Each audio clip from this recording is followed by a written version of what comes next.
नमस्कार, मेरा नाम है कुसुम महेश्वरी और आज की इस वीडियो में हम बात करने जा रहे हैं लॉ ऑफ वेरिएबल प्रोपोर्शन और symmetry in stages of production. इससे पहले एक वीडियो हम लॉ ऑफ वेरिएबल प्रोपोर्शन पे पहले भी बना चुके हैं, जिसमें हमने बात की है कि लैंड फिक्स्ड रखना है और लेबर को जब एक फिक्स्ड फैक्टर पर जब वेरिएबल फैक्टर को लगाया जाता है तो मार्जिनल प्रोडक्शन पहले बढ़ता है, फिर घटता है, फिर जीरो होता है और फिर नेगेटिव हो जाता है। और इसी वजह से टोटल प्रोडक्शन में भी इसी तरीके से चेंजेस आते हैं। पहले इंक्रीजिंग रेट से बढ़ता है, फिर डिक्रीजिंग रेट से, फिर कांस्टेंट होके और कम होना शुरू हो जाता है। ठीक है। और एवरेज प्रोडक्शन में भी इसी तरीके से चेंजेस आते हैं। वो ऑलरेडी हम लोग कर चुके हैं और वो अंडर ग्रेजुएट क्लासेस तक के लिए है। एडवांस लेवल पे यानी कि आपने पीजी या उससे आगे पढ़ना हो तो हमें ये भी जानना ज़रूरी है कि लैंड के साथ क्या होता है और किस तरीके से ये स्टेजेस में आपस में सिमेट्री होती है। तो इसको समझ लेते हैं। यहाँ पर हमने क्या रखा है, लेबर को हमने कांस्टेंट रख लिया, ठीक, और लैंड की अल्टरनेटिव अमाउंट को पर टाइम पीरियड हम लैंड की अल्टरनेटिव अमाउंट को यूज़ करते जा रहे हैं। तो 1/8 यूनिट्स ऑफ लैंड है और 1 यूनिट ऑफ आपकी लेबर है। उससे यहाँ पर क्या आ रहा है, देखें, लैंड की 1 यूनिट पर जब 8 लेबर आप लगा रहे हैं तो टोटल प्रोडक्शन है 13।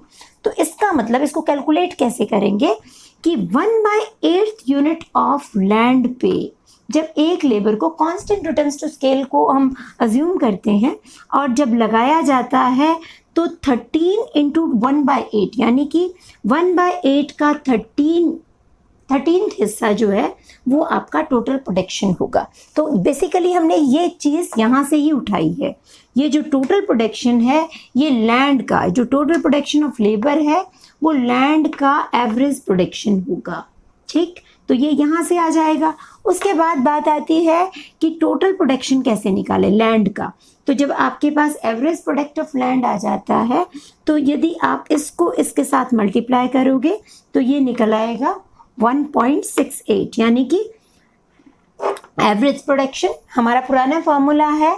टोटल प्रोडक्शन एवरेज प्रोडक्शन होता है total production divided by unit of land या लेबर, जो भी आपका यूनिट्स आप यूज़ कर रहे हो वो आ जाएंगी।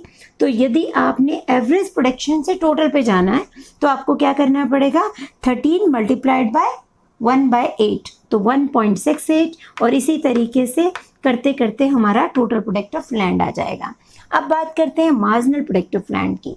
तो मार्जिनल प्रोडक्ट ऑफ लैंड को कैलकुलेट करने के लिए हमारे पास सेम वही फार्मूला है।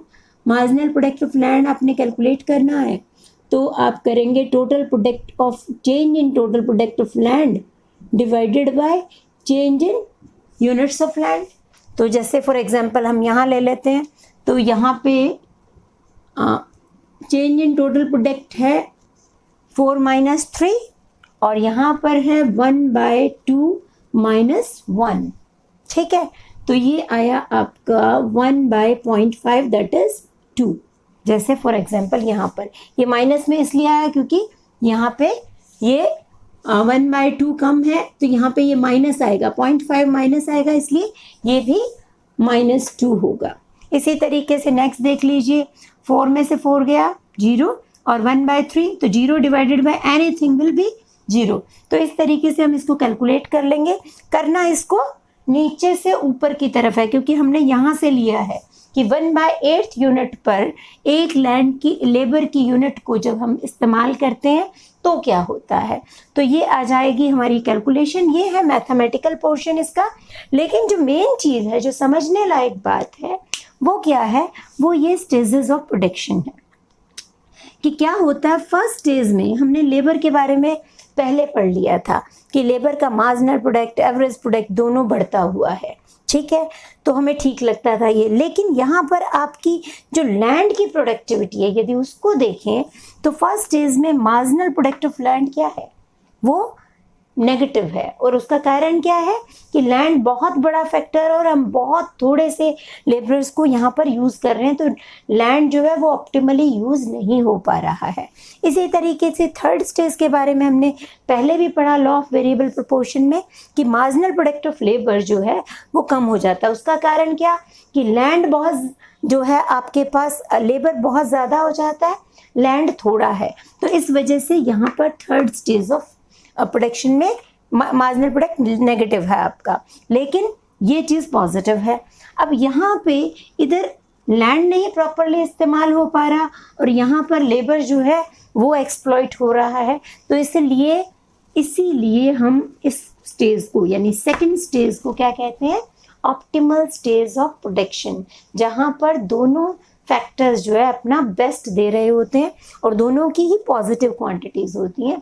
That is why optimal stage of production is second stage of production. तो ये होप आपको समझ में आया। Thank you so much for watching.